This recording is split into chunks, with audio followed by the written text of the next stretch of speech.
Well, we had a little bit of a change of plan due to timing and finances, but I'm still going to try and make that trip. And as you can see on my shirt, that's exactly what I'd rather be doing for the most part. But honestly, this is really cool. I'm on the Yellowstone River and I'm in Yankee Jim Canyon down at the bottom. And I just want to show you this cliffed out spot because I'm scouting the rapids here so that I can go ahead and hit it with some whitewater later on. So I kind of wanted to get an idea of what I'm looking at before I just go ahead and jump on the river. But I found this spot where I could check out this giant pool. I'm going to show you this real quick because this is actually a massive cliff. Check it out. So you can see the river down there, and then check out this cliff.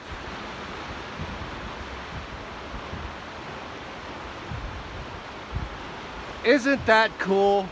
It's even hollowed out behind me right in here. So this is one of the sections where the river cut through the canyon. I'm gonna go up a little bit farther so that I can get an idea of what the rest of the rapids look like. That way when I go to jump on this thing with my raft hitting some whitewater, I'm not doing it blind. But check it out. That's super cool. And by the way, there's one thing that I did notice. Yes, there's a lot of rocks around me, but this river actually has some sandy beaches, but they're nothing but sand. And I'll show you those a little bit later. But in the meantime, I'm gonna continue my bike ride up the canyon, heading that way so that I can check out the rest of the rapids. And I'll show you one more downstream real quick. That's what it looks like coming out of that one rapid right there, all right? So I'll see you guys in a little bit. Well, I went ahead and rode up to the next rapid, and honestly, this one looks really cool. This actually reminds me of a combination between House Rock and the old 191 bridge on the Gallatin River. As you can see upstream, it's pretty calm until you get to this giant condo-sized boulder in the middle of the river. And then after that, you have what looks like a sluice box. Now for a section like this, if you really wanted to, you can go on the opposite side into all that whitewater off the tip of my thumb. For me personally, just to avoid any hazards and to keep my momentum downriver, I would take the channel right here, right in front of the rocks, so that it gives me a nice smooth entry into this next portion of the river. So this is something I am totally gonna do with my boat. I'm like really impressed, but honestly, if you ask my opinion, at this river's current flow, the Gallatin River is harder. That's a fact, but check out that rapid all the way down. As long as you stay in the middle, it's a gravy train with biscuit wheels. And like I said, this is Yankee Jim Canyon. This is what the canyon looks like. This is a really cool area. This is actually personally my first time in here, and this is gonna be the first time I get to fish the Yellowstone River too. So that's one of the reasons why I'm riding my mountain bike, just to check this out. Because the last thing you wanna do is get in your boat on a river that you haven't scouted or you don't know at all and try and conquer that thing without doing any research on it. But I'm gonna show you one more view real quick of what this river looks like, and then I'll give you a downstream view.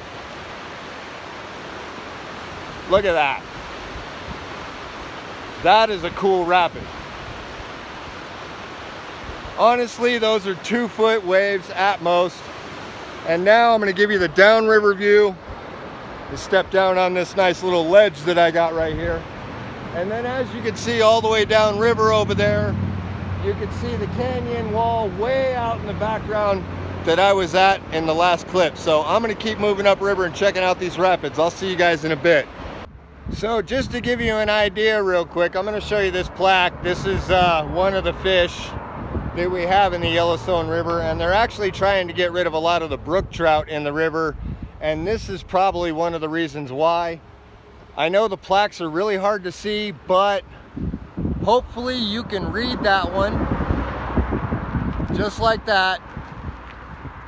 I could see it on the screen, so you should be able to read it, so pause the video. But I might as well show you one of the sandy beaches. Now this one is not that big, but it's pretty big. It's big enough for a couple of rafts, but check that out. Isn't that cool? that right there is awesome sand. As a matter of fact, I'm gonna walk down there real quick and I'll queue up and show you how nice the sand actually is. All right, so check this out. If you're floating the river and you're camping or doing anything like that and you want to stop off at a nice spot where you can go ahead and relax and there's no rocks, check out this beach. And I mean literally, it's sand. Nothing but nice sand. As you can see, there's the water line of the sand right there. And there isn't a rock anywhere right here. There's tons of boulders and rocks around me, but there's really no rocks in this sand. And like I said, this is like super, super fine grain. Almost like beach sand. Almost identical to beach sand, as a matter of fact. But it is pretty big, as you can see. And it stretches behind me to the other side right there. Now, the water does get very deep right off the bat. If I honestly had to guess, and I know you probably can't see it very well, but you see those little itty bitty shadows like that one right there? That's actually a rock that's about 4 or 5 feet underwater. And it's only 6 feet out from the shoreline. So that just kind of gives you an idea. But this is what it looks like in the canyon, which I think is totally awesome. I've got a couple more rapids upriver that way that I got to check out. And then downriver that way is the stuff I already showed you. So I'm going to continue on up that way, find out what other rapids are on here, and then we'll go from there. And then when I get back to camp, I'll show you my campsite and I'll show you what it looks like. So in the meantime, I'll see you in a bit. Well, it was less than a quarter mile and I got up to the next rapid. This one's a little tricky, but honestly, it looks like a lot of fun. Check it out. It's got a nice runoff. The only thing I'd be worried about is getting offline. There's a little bit of a vacuum right there, but it's not enough because there's a lot of current going behind it. And then you got that boulder right there. And then obviously downriver, past the plaque, into the next rapid. Now, there's something I want to explain to you. Most people that I've seen don't really explain anything like this, and I don't know if there's any other channels that talk about stuff like this, but take a really good look at that rapid, okay? Now, if there's a smile, you're good to go. If it's a frown, go around, okay? Now, if you notice on that rapid, it funnels into that slot right there, okay? Now that's what we consider a smile, all right? Now this rock right here is a prime example of a frown. Now, even if the rock is underwater, sometimes it can create that, and what makes them really dangerous is they usually will be associated with what we call a hydraulic. A hydraulic is an eddy circulatory system in the water that pulls your boat down. And that's why we say if it's a frown, go around, okay? But if it's a smile, have a blast. So that's honestly the only thing I would have to worry about. For this particular rapid, you can see that giant boulder right there that's in the river. I would be all the way right there where the tip of the funnel starts, and I would run that funnel line all the way down. And you can see that little boil right there. Now, in faster water, that might actually turn into a sucker hole because that is in fact a frown. Now that frown is moving so fast, you really won't have to worry about it pulling your boat down. But I would slowly make my way away from that boulder right there. But I figured I would cover that because I don't know if anybody actually did or not. Now, I don't know how many more rapids there are. I'm coming out of the canyon right now. Yankee Canyon is not that big from what I understand. So I'm gonna see what else is upriver, and if there's not anything upriver, then I'll show you the camp. So I'll be right back. So I just want to show you guys something. You see those 3 trees in the background? You see all those logs and stuff jammed up into those trees, and then there's something green right there.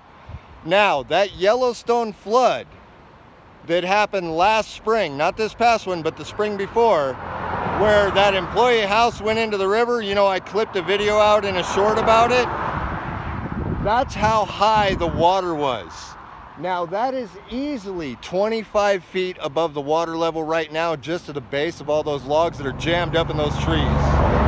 So when this thing floods, it floods. I'll see you guys upriver a little bit. I'm gonna keep biking on. Well, it's official. I'm above all the rapids of Yankee Canyon. There's your pit toilet right here. This is where you go ahead and launch your boat. There's plenty of parking for trailers and stuff like that, as you can see.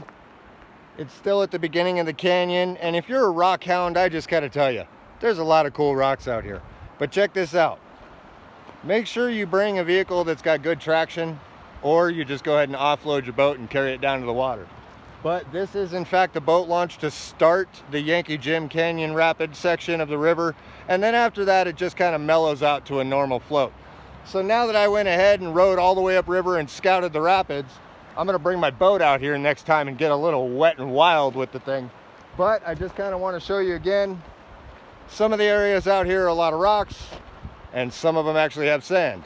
This boat launch, the reason why I said good traction or four-wheel drive, is because the last thing in the world you want to do is spin out and kick up all that sand. You know what I mean? So anyway, I'll see you guys when I get back to camp. I'll show you my camp. I'll show you where I'm at. We'll talk about some more stuff. And then after that, I'm going fishing, and I'm going to see if I can catch me a pig out in that water. All right? So I'll see you guys later. Well, I just figured I'd cover this real quick so that you can get an understanding. Now, if any of you have seen the footage from the Yellowstone River flooding, I'm at Crystal Cross Fishing Access right now. There's the sign right behind me where that car is going. And I just kind of want to show you something real quick because I could show you some of the debris, all right? Now, I am at the bridge level where the bridge used to be when it crossed the river. And as you can see, there's debris on the side of the river right there. There's a piece of plywood. But when you come up over here, now I'm right down from Carbella Campground, okay? That's actually where I'm camping right now. I'll show you that in a bit. But this is what used to be the bridge over here. As you can see, they put a road closure sign on it so that you didn't try to go across it or nothing like that. Obviously, there's no bridge there. They put these giant concrete barricades, and you can look right here. There's no more bridge. Literally, some of the foundation pylons and some of the steel plating for where the bridge used to be mounted to and everything are the only things left here. This bridge literally got swept away. The water was so intense and it was so high, it was actually coming up over this bridge, and it took it out, okay? So just to give you an idea of how gnarly some of the rivers can get out here, right now it looks nice and calm, but if you were to actually measure this, I'm going to take one step down on the boulders right here. Yeah, that's easily 10 foot of concrete. Check it out. And then you can see the one barricade right there and the steel plate. Now the river's actually down a lot right now, so as you can see, everybody's booze cruising and just chilling and enjoying nice recreational floats and stuff like that. The whitewater sections are upriver up there, and this is pretty much just casual float, fish, whatever you feel like doing. Keep in mind, this river is still actually kind of deep, even though it's extremely low. And that year where we had the flood, the spring before this last one, was a record high water season, okay? We had a lot of snowpack followed by a lot of really warm temperatures, and the combination of those two turned this into raging water. Normally we don't have that, but every once in a blue moon we do. But I figured I would go ahead and show you what used to be the bridge, and then now I'm going to show you the campground. So I'm going to jump back on my bike right a little bit farther down, because as you can see, the campground's right down over there, and there's another one of those sandy beaches I was telling you about. So like I said, this is literally just a fishing access point that used to have a bridge. So there's another bridge that got washed away upriver. Probably won't show you that one unless I head that way, because that's heading to the north entrance of the park, Yellowstone Park, from Gardner, Montana. But in the meantime, I'm going to head down to the campground. Well, I'm back at my camp, and as you can see, this is my campsite. Now, I have a pull-through slot, which is really cool, so I didn't have to back in. All I had to do was just pull in, and then I can go ahead and pull out when I get ready to leave. I'm backed up against the tree line, and as you can see, It's pretty much a line of spots all the way down. Some of these are complete pull-throughs, other ones you back into. They have enough room for 1, 2 vehicles, like the one next to me right here. That's a 2-vehicle slot. And then one of the cool things, you see that little tin can back there? That's actually a steel box. They have bear boxes out here. So, you know, you got to keep in mind, we are in bear country in most of the areas in Montana when you're dealing with the mountains. So, nice little handy dandy picnic table. My wife and my daughter are enjoying frozen popsicles because they are dying from a 10-mile bike ride. I am not dying, it's just hot out here. My wrist hurts. Yeah, so don't kid yourself. It is extremely hot out here, okay? Just to give you an idea, you can see the glimmer on me. I am sweating. A lot of it is from the heat, okay? It's not cold up here like people think it is until you hit wintertime, then it's really freezing. But they have these bear boxes so that you can go ahead and store your food in it in case you have a cooler or anything that a bear can get into. Now, if most of you have never seen these boxes, they're pretty self-explanatory because they actually explain on the latch how to open them, okay? Now, on the inside, there's a little latch that you can push in and you can open up the bear cabinet. You can see right in there, that little latch right there. It gets these two right here to open it up, as you can see, just like that, okay? And then this is the inside of the box. Now on the inside there is another latch that you have to pay attention to, and these ones can be a little tricky. This one is actually a squeeze and pinch. There we go. So you can see this one, you got to squeeze and pinch, and then on this other one right here, there's the latch where this whole system gets pushed in like that and it opens it up. And then they have your storage in here. Now this, honestly, if I were to guess, I'd say that's about 100 quarts for size, okay? So they give you plenty of room in these things, and they have them set up so once they're latched, you can in fact put a lock right here through this top hole, and you can go ahead and lock the container so that it just makes it that much harder.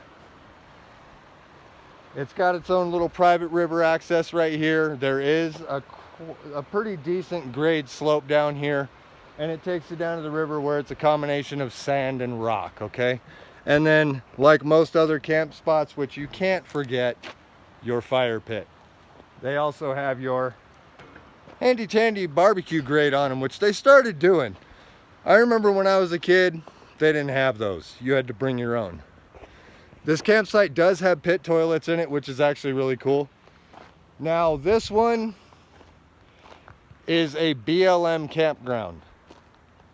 Now, if you don't understand how BLM campgrounds work, you should really look them up because there's a lot of detail involved with BLM versus conventional campgrounds.